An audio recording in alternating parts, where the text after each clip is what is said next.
hoy estamos concluyendo nuestra serie de mensajes navideños de esta temporada. Una blanca Navidad es lo que hemos estado abordando, el tema general que hemos estado abordando, y con ellos subtemas muy interesantes. Recuerde que hay notas impresas y también las puede bajar en su aparato inteligente de nuestra página web. Si no las tiene, ahí puede acercarse con los sugieres en la entrada. Y bueno, a lo largo de esta serie y de estos mensajes de Blanca Navidad, hemos dicho que cada corazón es necesario que sea pintado de blanco, ¿verdad? ¿Por qué? Porque el pecado contamina el corazón del ser humano, y por eso dijo Dios a través del profeta Isaías en Isaías capítulo 1 versículo 18: vengan ahora, vamos a resolver este asunto, dice el Señor. Aunque sus pecados sean como la escarlata, yo los haré tan blancos como la nieve. Aunque sean rojos como el carmesí, yo los haré tan blancos como la lana. Hemos establecido que para experimentar una blanca Navidad no necesitamos nieve en el Valle del Río Grande, aunque nos hubiera encantado, pero bueno, no parece venir en ningún momento cercano, ¿verdad? Estamos en plena temporada de invierno y he estado viendo las noticias que hemos estado batiendo récords de calor en tiempo de frío, pero bueno, Dios sabe por qué. Pero bueno, no estamos hablando de ese tipo de blanca Navidad, sino, ¿verdad? Hemos estado hablando de que el corazón del ser humano en un sentido espiritual debe ser pintado de blanco, y hemos entendido a lo largo de esta serie que en primera instancia, para poder que eso suceda y cumplir la voluntad de Dios en nuestras vidas, tenemos que reconocer nuestra necesidad de un Salvador, es decir, reconocer, admitir que somos pecadores. Si no partimos de ahí, Dios no puede obrar en nosotros, y ese fue el primer mensaje, reconocer nuestra necesidad de un Salvador. Hablamos también de Emmanuel, que significa Dios con nosotros, este nombre dado a Dios, ¿verdad? Que habla de cultivar una relación cotidiana con Dios si pretendemos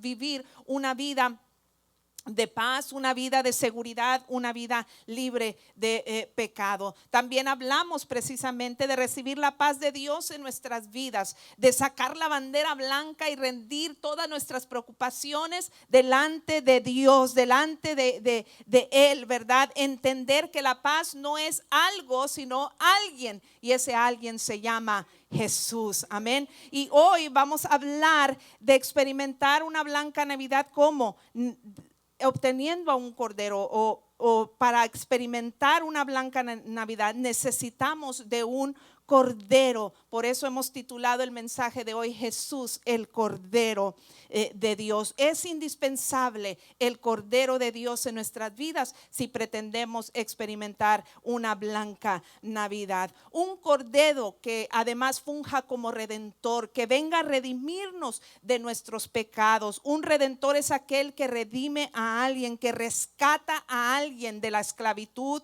o que lo libera de una obligación, de una deuda, o pone fin a un trabajo, a dolor, a molestia, a una carga, ¿verdad? Entonces, cuando hablamos de un cordero, estamos hablando de un cordero capaz de pagar ese precio de nuestra redención, la redención de nuestros pecados y de la maldad en la vida del ser humano. Dijo Dios: aunque sus pecados sean como la escarlata, es decir, el pastor enfatizó esto en uno de los mensajes: aunque sobre ustedes pese una condena de muerte, porque son culpables de pecado, y no pocos, muchos pecados, ¿verdad? Como la escarlata, tan intensos como la escarlata, tan rojos como el carmesí. Dice: yo los haré tan blancos como la nieve. Dios es muy específico, dice: yo los voy a hacer tan blancos como la nieve. Pero ¿cómo va a lograr este plan Dios? ¿Cuál será el plan para que eso suceda en nuestras vidas? ¿Cómo es que Dios va a resolver esto? Como empieza este versículo 18 del capítulo 1 de Isaías. ¿O cómo vamos a estar a cuentas?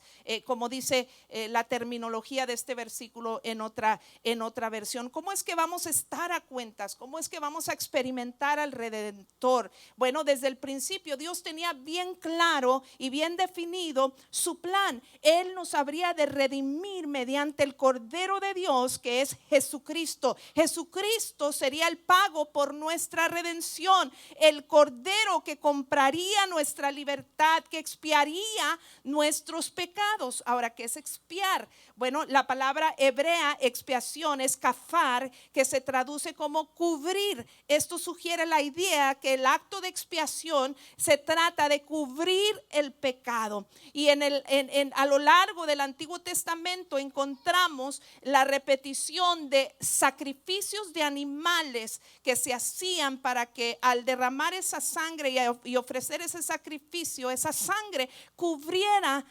aparentemente el pecado del ser humano. Y a lo largo del Antiguo Testamento este acto de cubrir se conseguía por este medio, por la sangre de un animal inocente, perfecto, que tiene ausencia de pecado y que hace inocente al pecador arrepentido. Y usted lo puede encontrar en Levíticos, en el Pentateuco, en todos los primeros libros de la Biblia.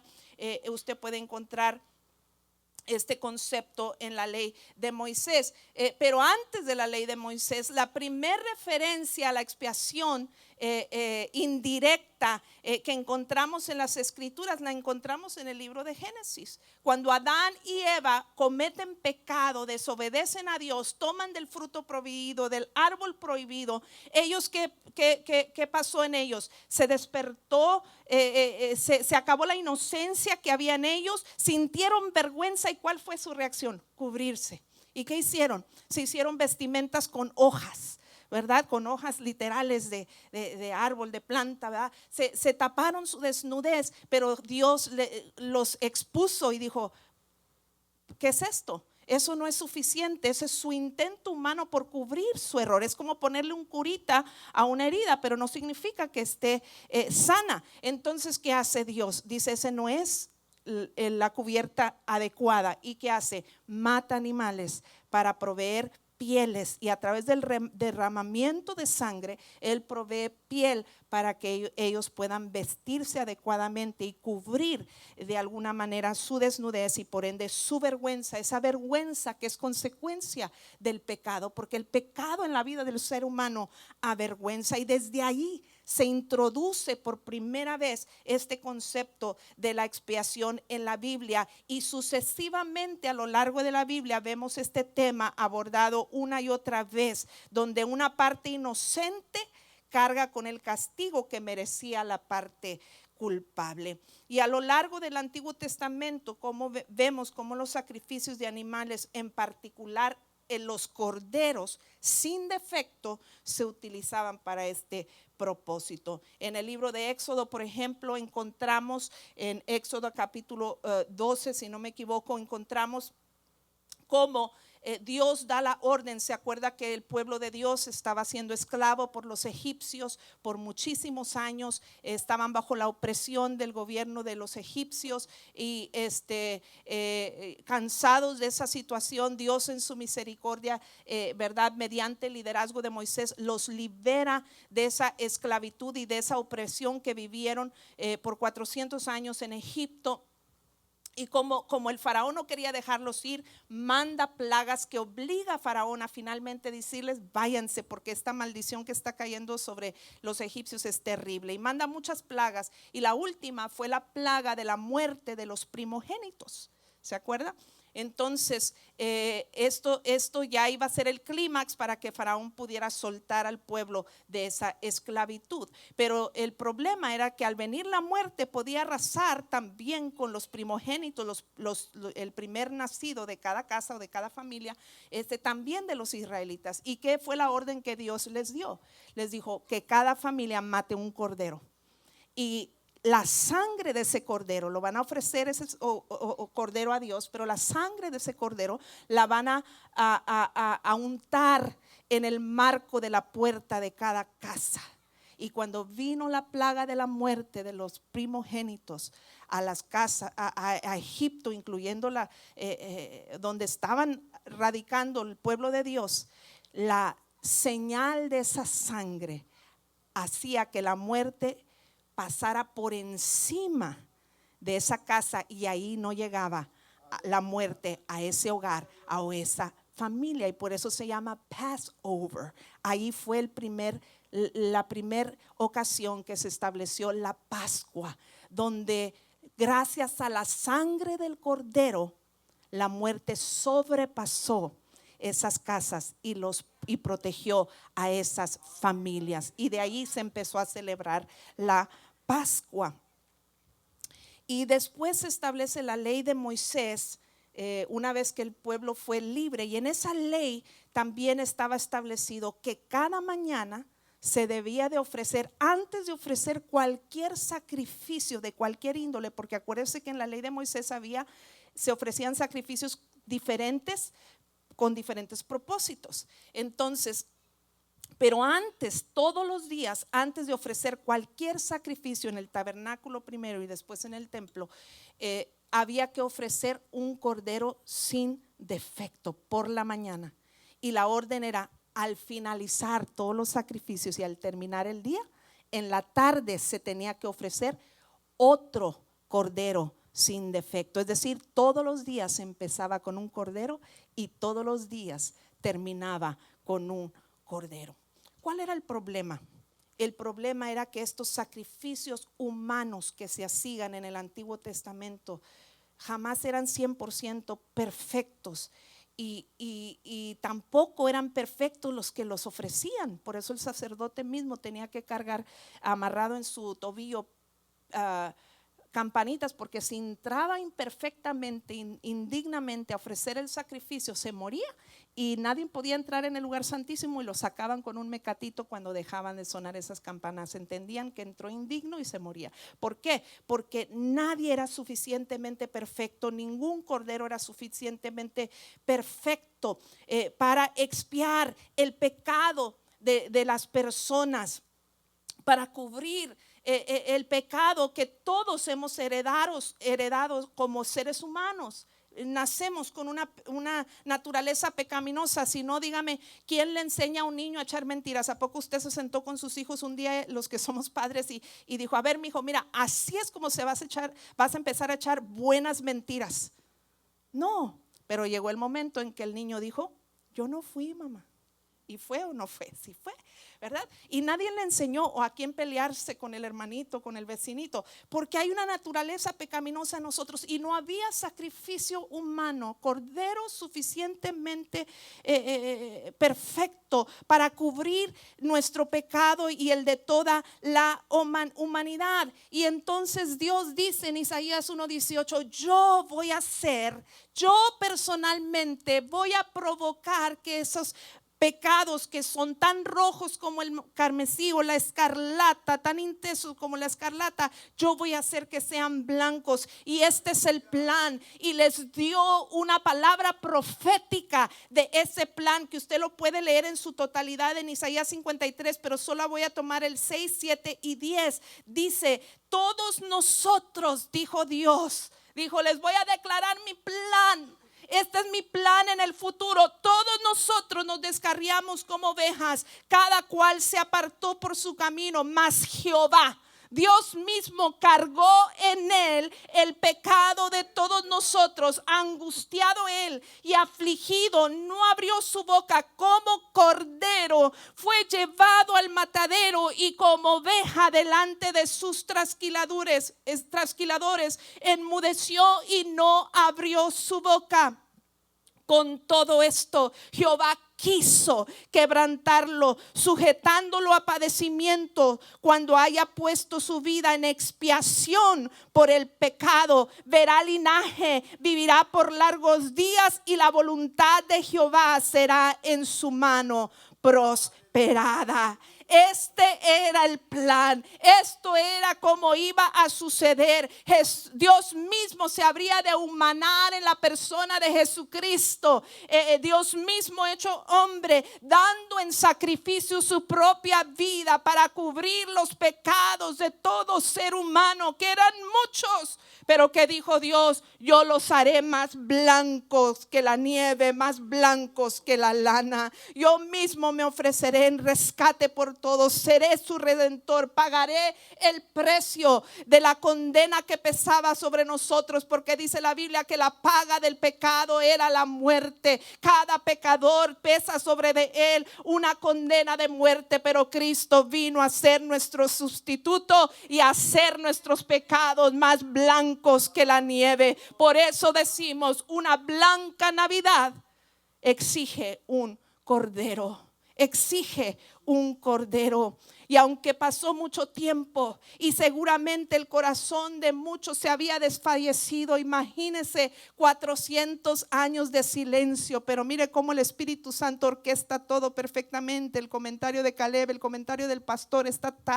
tarde, ¿verdad? El silencio no necesariamente es sinónimo de ausencia. Aunque hubo 400 años de silencio, donde parece que el plan nada que comenzaba a efectuarse, de repente llegó la buena noticia. No como ellos se imaginaban, pero llegó la buena noticia. El Cordero había arribado. Y dice la escritura, el relato de Lucas capítulo 2 versículo 8 al 12. Esa noche había unos pastores en los campos cercanos que estaban cuidando sus rebaños de ovejas. De repente apareció entre ellos un ángel del Señor, y el resplandor de la gloria del Señor los rodeó. Los pastores estaban aterrados, pero el ángel los tranquilizó. No tengan miedo, dijo, les traigo buenas noticias que darán gran alegría a toda la gente. El Salvador,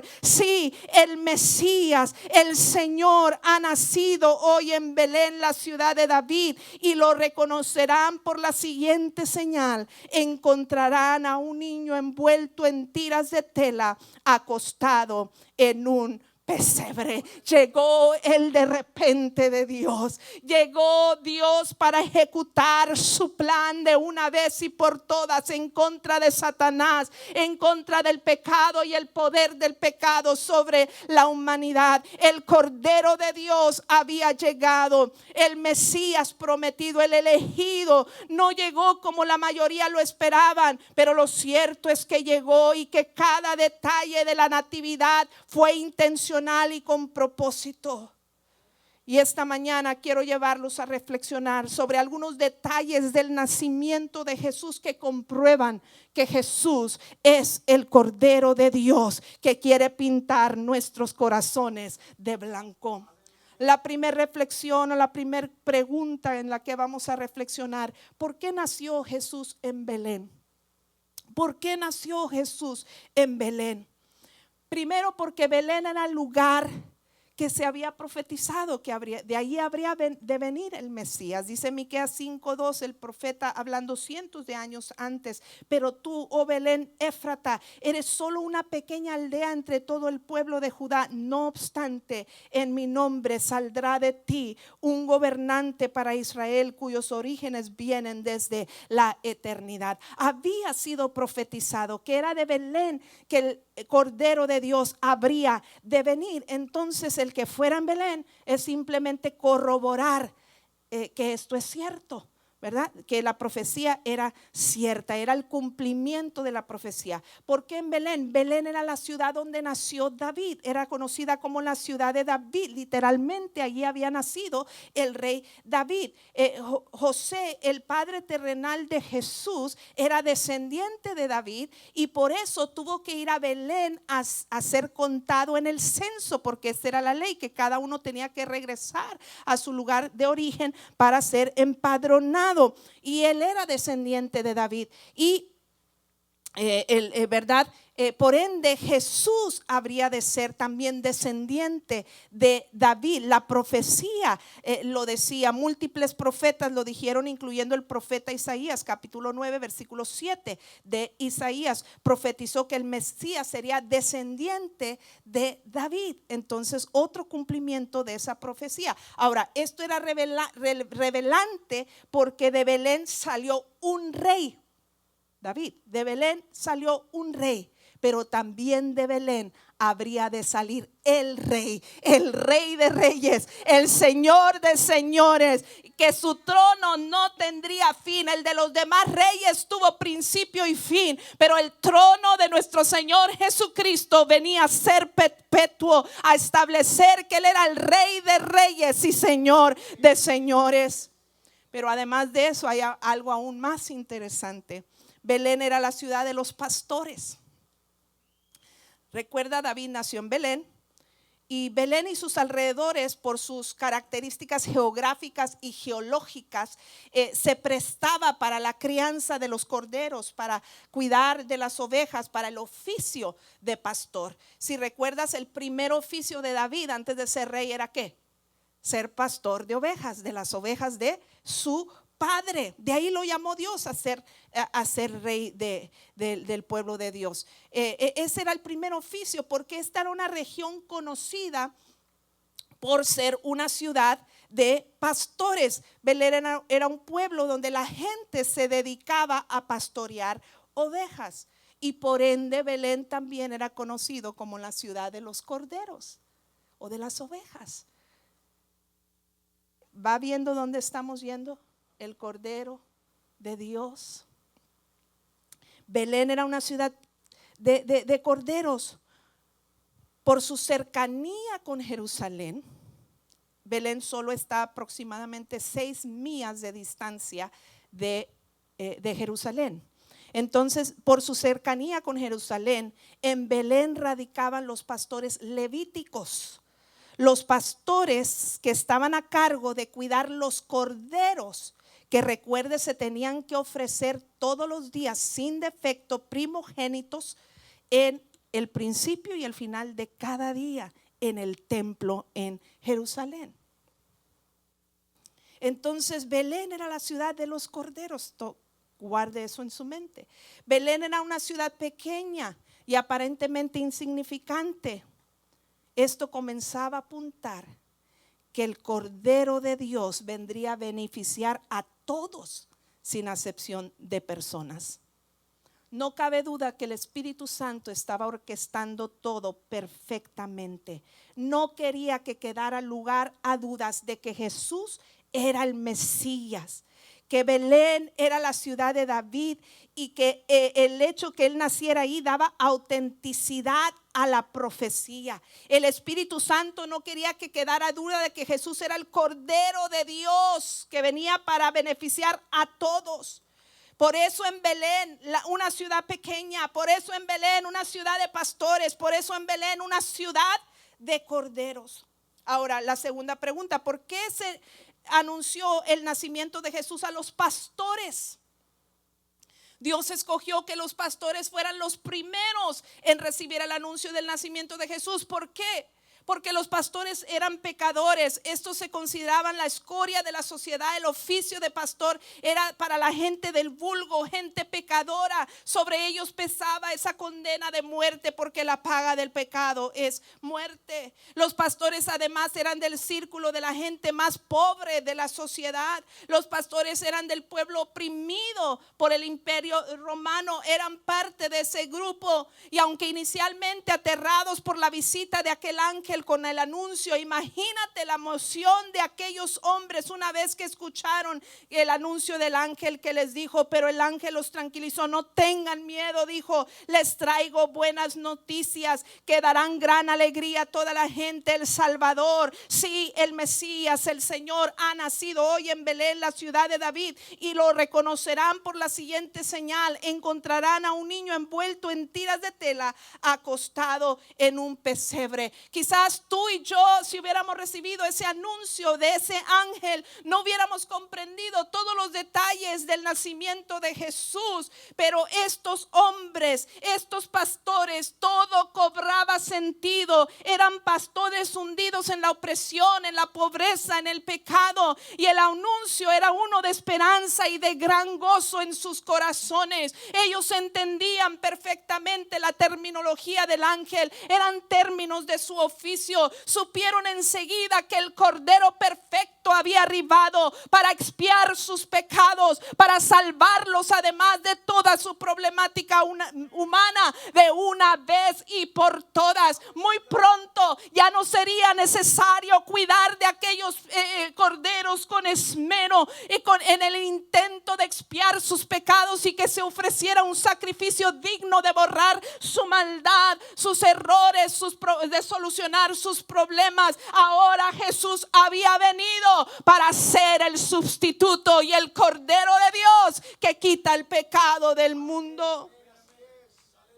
Pensar en esto es alentador, no solamente para aquellos pastores, sino para nosotros también. Pues dice la escritura, Lucas 19:10, pues el Hijo del Hombre vino a buscar y a salvar a los que están perdidos. ¿Cuántas veces nosotros también nos encontramos perdidos en nuestros pecados, en nuestras debilidades, en nuestros problemas, en nuestras preocupaciones? Pero qué lindo es saber que Dios ha venido a nuestro encuentro para que encontremos el rumbo y tengamos una blanca Navidad en todo el sentido de la palabra.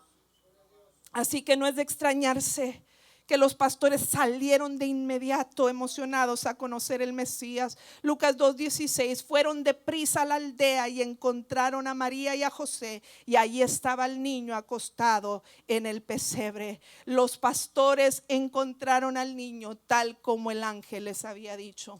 Ahora, esto es interesante, encontraron a un niño, al niño.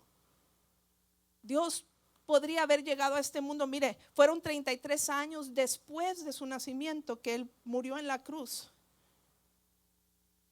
Él pudo haber llegado, ¿sabes qué? Me ahorro todo ese tiempo y llego ya de adulto y muero y cumplo el propósito. ¿Por qué llegó como un niño? ¿Por qué nació Jesús como un niño? Esa es la tercera pregunta. ¿Por qué nació Jesús como un niño? Porque Él quería identificarse con nosotros. Un niño humano para identificarse con la humanidad nuestra. Jesús nació de una madre terrenal.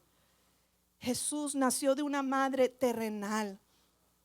Todo para venir a experimentar las cosas que tú y yo experimentamos y poder entendernos y poder comprendernos. Mire lo que dice la escritura en Hebreos capítulo 2 versículo 14 en adelante. Debido a que los hijos de Dios son seres humanos hechos de carne y sangre, el Hijo también se hizo de carne y sangre, pues solo como ser humano podía morir y solo mediante la muerte podía quebrantar el poder del diablo, quien tenía el poder sobre la muerte. Únicamente de esa manera el Hijo podía libertar a todos los que vivían esclavizados por temor a la muerte. También sabemos que el Hijo no vino para ayudar a los ángeles, sino que vino para ayudar a los descendientes de Abraham. Por lo tanto, era necesario que en todo sentido Él se hiciera semejante a nosotros, sus hermanos, para que fuera nuestro sumo sacerdote, fiel y misericordioso delante de Dios. Entonces podría ofrecer un sacrificio que quitara los pecados del pueblo, debido a que Él mismo ha pasado por sufrimientos y pruebas. Puede ayudarnos cuando pasamos por pruebas. Se humanó, no tenía que hacerlo, pero lo hizo por amor a ti, por amor a mí, para entenderte, para comprenderte. Cuando piensas que nadie te entiende, cuando piensas que nadie te comprende, cuando piensas que nadie te valora, cuando la gente minimiza lo que tú estás pasando, hay uno que no está ajeno jamás a tu necesidad y que te entiende y te comprende a la perfección, porque padeció y sufrió al igual que tú y que yo. Alabado sea el nombre de Dios para siempre. Los pastores seguramente se quedaron admirados al saber que Dios los amó tanto que se bajó de nivel, se bajó a su nivel, al nivel de un ser de un ser humano, y todo por amor. Pero el niño, además de ser humano, era divino. Un niño divino, ¿por qué? Para que tú y yo aprendiéramos a depender de Él también. Porque mientras quería comprendernos, Dios era 100% humano, pero también era 100% Dios. Un niño divino, para que entendiéramos nuestra necesidad, en nuestra debilidad, en nuestras limitaciones humanas, la dependencia que necesitamos tener de Él. Jesús era el Hijo de Dios y fue concebido por el Espíritu Santo. Por otro lado, aunque tenía una madre terrenal, tenía un Padre divino. Dios, el Dios todopoderoso, el Dios del cielo, el Dios altísimo. Jesús era el Hijo de Dios, concebido por el Espíritu Santo. Y mientras podemos hablar de su humanidad, no podemos perder de vista su divinidad. Isaías 9:6, en su profecía del Mesías, dice: pues nos ha nacido un niño, un hijo se nos ha dado. El gobierno descansará sobre sus hombros y será llamado Consejero Maravilloso, Dios Poderoso, Padre Eterno, Príncipe de Paz. Note, Jesús en esta palabra profética es llamado niño, pero en la misma oración se le llama Padre. Y no nada más Padre, le dice Padre Eterno. El niño sería también Padre. El niño tendría un proceso, llegará el momento de pasar de niño a padre, es decir, nos va a comprender otra vez la humanidad, pero la divinidad cuando agrega el adjetivo eterno, Padre eterno, no solo Padre, sino Padre eterno, recordándole a aquellos pastores y a nosotros también que nosotros somos finitos, pero Dios es infinito, que nosotros somos limitados, pero Dios no tiene límites, que lo que es imposible para los hombres es posible para Dios. Alabado sea su nombre. Imagínense lo que pasaba por la mente de aquellos pastores. Todo lo sobrenatural de Dios ahora estaba a su alcance, ahora estaba accesible a ellos. Por eso depender de Dios diariamente es la mejor alternativa. Un Dios que no solo comprende cuando algo te supera, pero que cuando ese algo te supera te empodera de una manera sobrenatural para que puedas salir más que vencedor. Alabado sea el nombre del Señor para siempre. Los pastores, además de encontrar al niño, encontraron a un niño envuelto en tiras de tela. Esos fueron sus pañales, tiras de tela, y acostado en un pesebre, tal como dijo el ángel. Cuarta pregunta: ¿por qué Jesús fue envuelto en tiras de tela al nacer? Las tiras de tela evidenciaban que los sacrificios humanos eran insuficientes. Si alguien entendía por qué las tiras de telas, esa señal, el ángel fue claro, dijo: es una señal, lo van a encontrar, chequen esta señal. Era importante, si no, no lo hubiera dicho. Es una señal, lo van a encontrar en tiras de tela. Si alguien entendía esa señal, eran los pastores. Ellos sabían que esas tiras de telas eran comunes entre su oficio. Se usaban para proteger las patas de los corderos primogénitos que iban a ser ofrecidos en el templo. Porque acuérdense, tenía que ser sin defecto. Si estaba ciego de un ojo, un cordero no calificaba. Si estaba manco, no calificaba. Si tenía rasguños, no calificaba. Entonces estas tiras ellos las utilizaban para proteger las patas y envolverlos, y que ellos no se estillaran, no se dañaran, porque había que ofrecer un cordero primogénito y sin defecto a Dios. Las tiras de tela era un material común en un establo donde se resguardaba esos corderos que se estaban guardando para esos sacrificios. Así es que seguramente ese detalle no pasó desapercibido de estos hombres. Las tiras de tela les estaban gritando y dando la señal que el ángel les dijo, una señal de que efectivamente este era el Cordero de Dios, un Cordero verdaderamente sin defecto. El Cordero de Dios estaba frente a sus ojos y había venido a acabar con todo el pecado de toda la humanidad, y venía a terminar con todos los sacrificios infructuosos humanos. Sacrificios que no habían sido suficientes, que no habían podido dar el fruto deseado, pero que había arribado uno que llenaba todas las cualidades, que daba el peso, que daba el kilo para ser el Cordero de Dios que quita el pecado del mundo.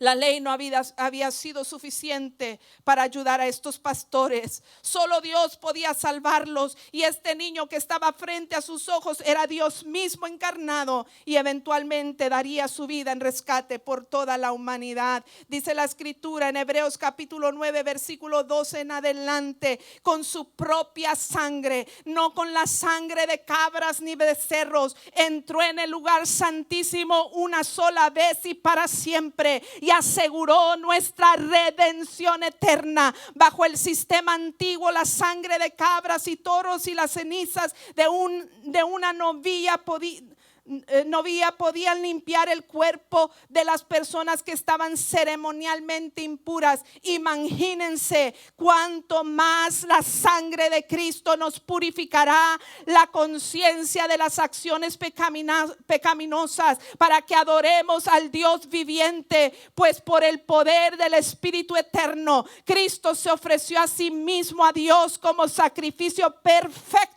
por nuestros pecados. Dele un aplauso fuerte al Señor. Una vez y para siempre llegó el Cordero de Dios, el perfecto, el que habría de cumplir la obra redentora por excelencia. Con razón, dice Lucas 2:20, los pastores regresaron a sus rebaños glorificando y alabando a Dios por lo que habían visto y oído. Mientras la sociedad condenaba a estos pastores, Dios no lo hacía. Aunque vivían oprimidos y en pobreza, Dios no ignoraba su problemática y había venido desde el cielo para brindarles su ayuda. Qué panorama tan más reconfortante, no solamente para aquellos pastores, sino para nosotros también el día de hoy. Las tiras de tela, porque las tiras de tela no solamente apuntaban a eso, sino que apuntaban a que Jesús era el redentor de toda la humanidad. 33 años después, Jesús daría su vida en rescate por todos nosotros en la cruz del Calvario.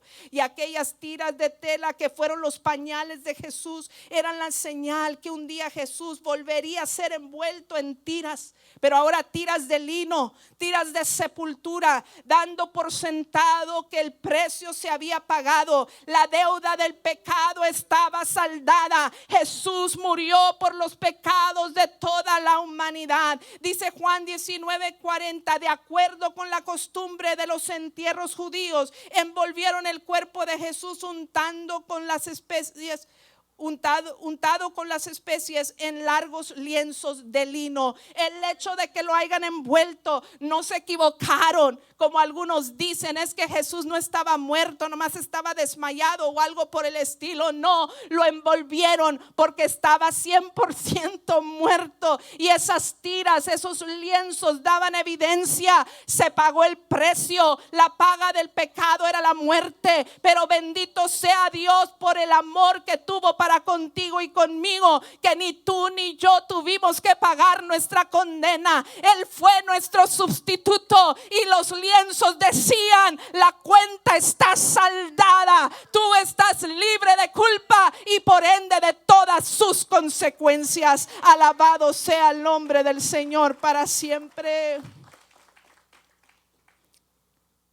Estemos a cuentas, dijo Dios por medio del profeta Isaías, y ahora la cuenta se había saldado. Ya no solo aquellos pastores, sino toda la humanidad se podrían beneficiar de ese sacrificio. Por eso el ángel les dijo: les traigo buenas noticias que darán gran alegría a toda la gente.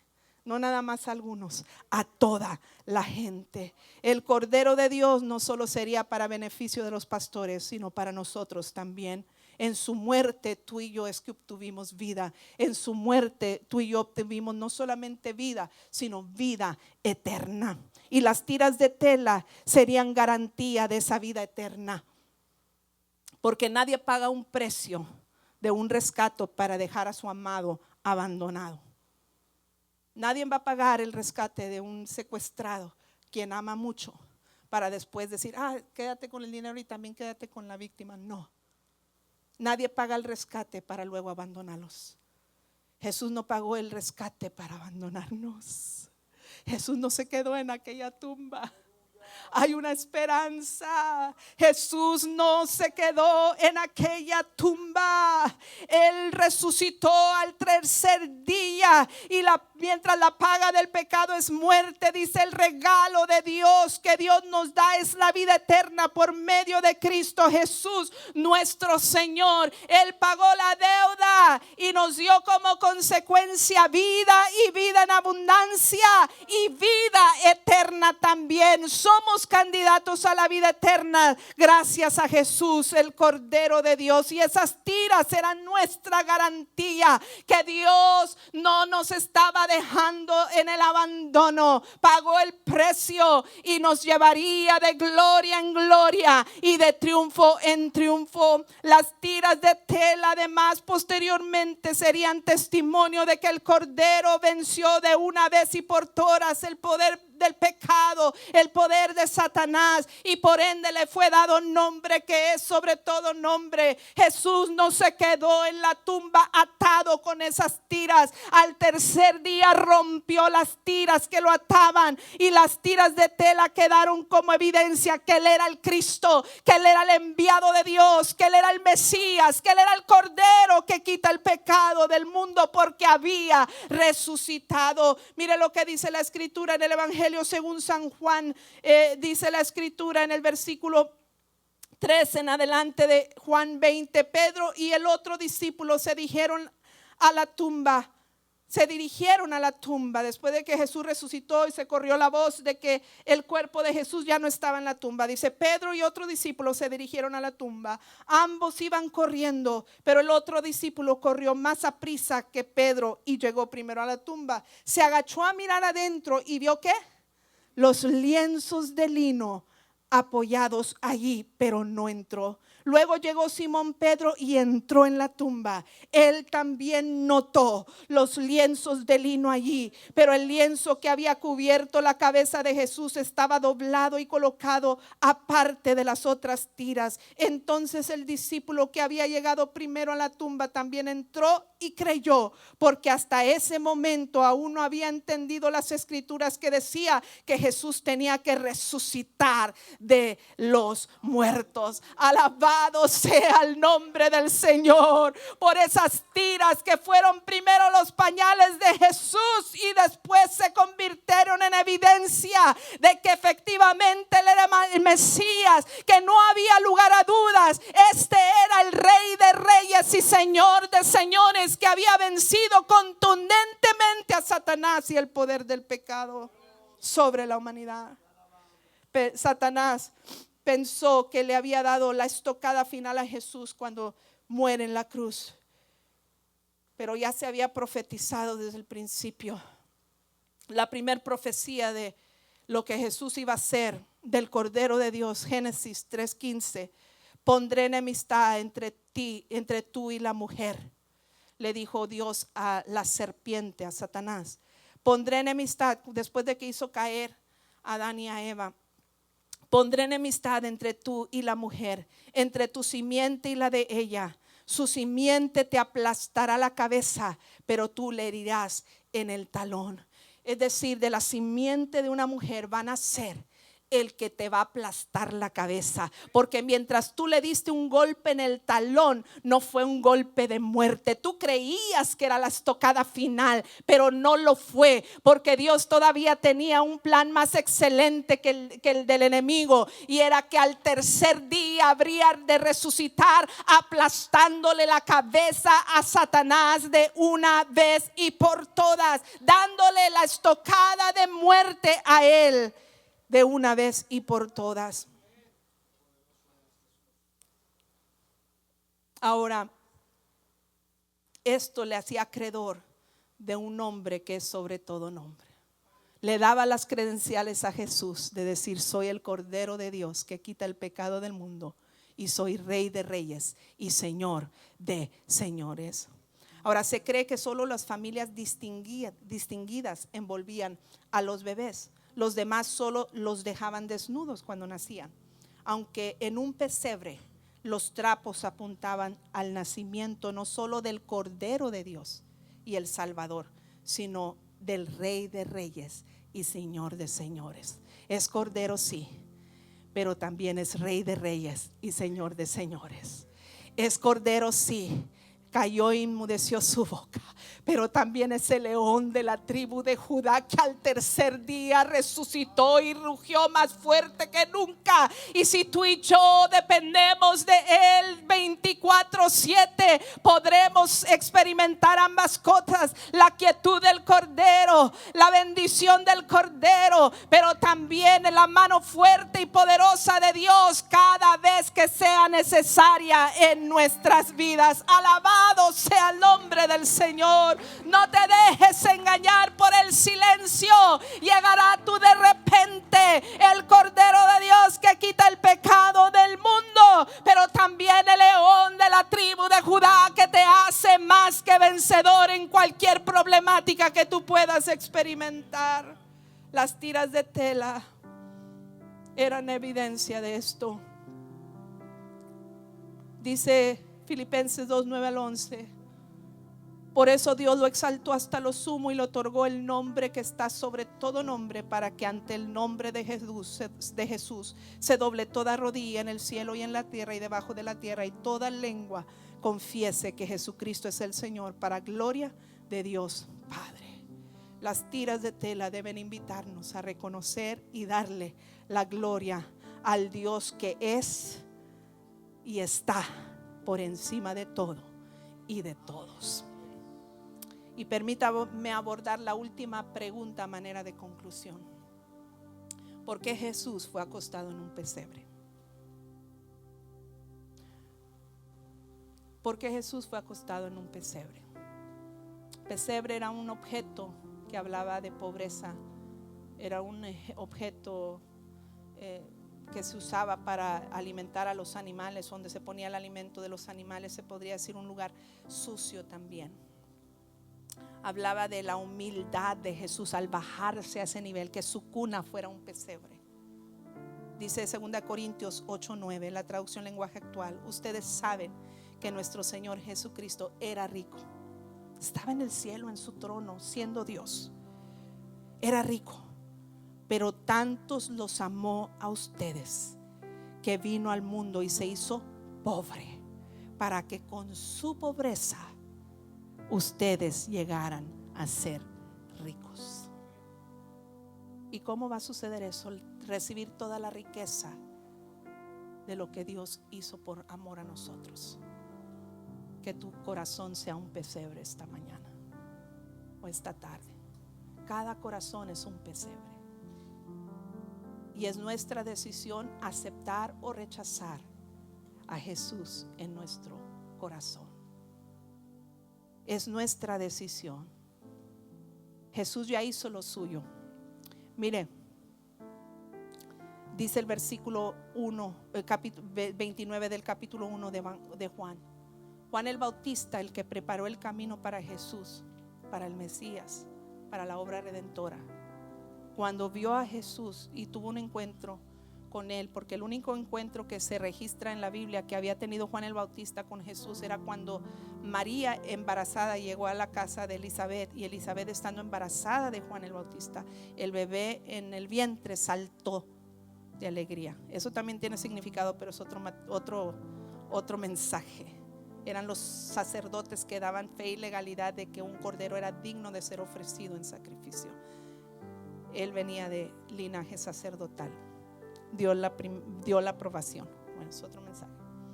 Pero de ahí no hay otro registro. Pero cuando él lo ve en persona, había estado hablando de él, bautizando en el nombre de él. Pero cuando ve, dice: miren el Cordero de Dios que quita el pecado del mundo. En inglés dice behold. Behold es detente y mira. Detente y mira. En otras palabras, Dios nos está diciendo: tú no tienes que hacer nada. el mundo dice, tienes que pagar tantas mandas porque, híjole, el pecado que cometiste, tienes que decir tantos rezos, tienes que hacer esto, tienes que hacer lo otro, tienes que.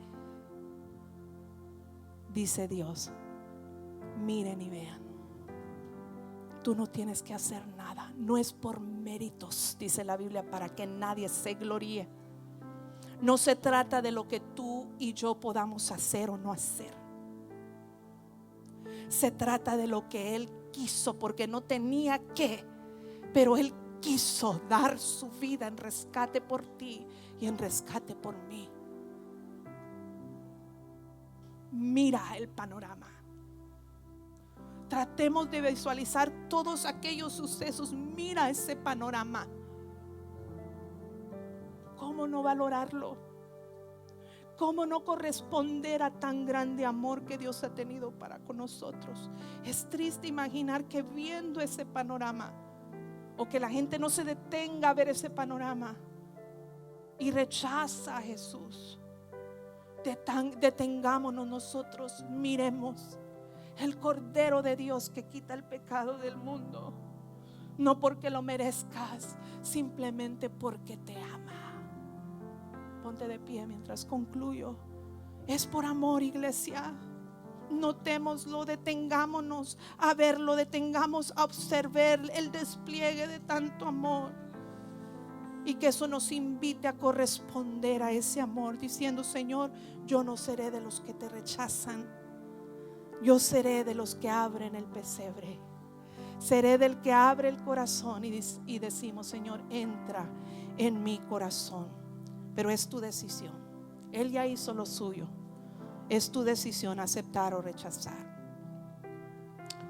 Quiero hacer mi primera invitación para aquellos que nunca han invitado a Jesús a entrar a su corazón, o que quizás en algún momento lo tuvieron en el corazón pero lo descuidaron y ahora necesitan reconciliarse con Dios y volver a darle su lugar en tu vida. Iglesia, inclina tu rostro, cierra tus ojos un momento. Hubiera alguien aquí en esta tarde que diga: yo quiero entregar mi vida a Cristo. Levanta tu mano, queremos orar por ti. O yo quiero renovar mis votos con Dios. He perdido de vista a ese Jesús y lo que Él hizo por mí, y quieres pedirle perdón a Dios. Quieres volver a enmendar el camino y a visualizar todo lo que Él hizo y a valorarlo y corresponderle entregando tu vida a Él. Cuando Jesús entra en tu corazón, Él entra a gobernar. Las profecías decían: Él viene a gobernar. Y no era como ellos pensaban, que venía a establecer un gobierno terrenal, a ser un rey, un presidente de una nación. No, quiere gobernar en tu corazón. Porque cuando Él gobierna, lo que yo no puedo, en Él lo puedo hacer, en Él lo puedo lograr. Pero solo es con Él dentro que podemos lograrlo. ¿Habrá alguien más que diga: yo quiero entregar mi vida a Cristo? Levanta tu mano. Repite esta oración conmigo, iglesia, repítalo para apoyar a estas personas. Diga: Señor Jesús, reconozco mi necesidad de ti. Reconozco que soy pecador, y hoy te pido perdón por todos mis pecados. Perdóname por perder de vista todo lo que has hecho por amor a mí. Pero hoy reconozco que tú eres el Cordero de Dios que quita el pecado del mundo, y que voluntariamente te entregaste por amor a mí. Hoy acepto este sacrificio que hiciste por mí en la cruz del Calvario, y te recibo como el Salvador de mi vida. Entra a mi corazón, lávame, límpiame, hazme una nueva criatura, y que de aquí en adelante también seas el Señor de mi vida, para que gobiernes en mí y dirijas mis pasos, y mis pasos sean certeros. Recíbeme como tu hijo, porque yo te recibo como Señor y Salvador de mi vida, en el nombre de Jesús. Amén. Padre, que estas personas, Señor, lo que han recibido, nada ni nadie lo robe, que puedan seguir cultivando esta nueva relación que emprenden contigo y que puedan degustar de todo el bien que tú quieres y vas a darles, en el nombre de Jesús, que así sea.